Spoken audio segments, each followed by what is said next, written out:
அருள்மிகு பாதாள ஈஸ்வரர் அருள்மிகு பாலசுந்தரி அம்பாள் ஆலயத்துக்கு வந்திருக்கோம்.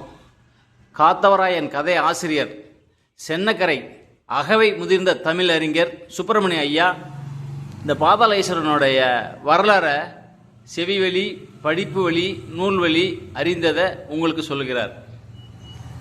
அதாவது முன்னம் விதிப்படி காத்தவராயன் பூலோகத்தில் ஜனனம் எடுத்து பிச்சாண்டார் கோயில் அக்ரஹாரத்தில் சோமாசிப்பட்டருடைய மகள் ஆரியமலையை சிறையெடுத்து இந்த வாத்தலை கோமுதலை பார்ல மறைமுகமா வச்சிருக்காரு. அப்ப அவர் அந்த பெண்ணை சிறையெடுத்துட்டு வச்சதுக்கு அப்புறம் தன்னுடைய தாய் தந்தையர்களை சிவபெருமானையும் உமையம்மையும் வேண்டுறாரு, எனக்கு திருக்கல்யாணம் பண்ணி வச்சுட்டு போங்க அப்படின்னு.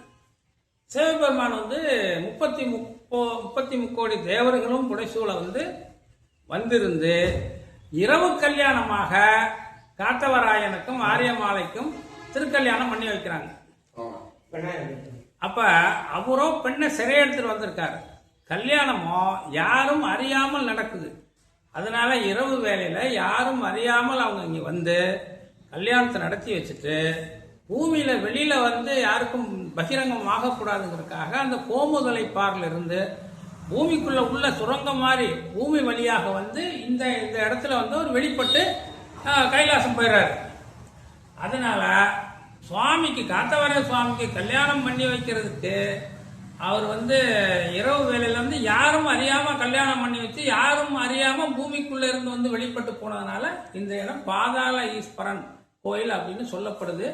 இந்த கோயிலுடைய கர்ப்ப கிரகத்துல தான் காத்தவராய சுவாமியினுடைய ஜீவ சமாதி இருக்கிறதாக செவி வழி செய்தி இருக்கிறது. இதுதான் அவருடைய வரலாறு.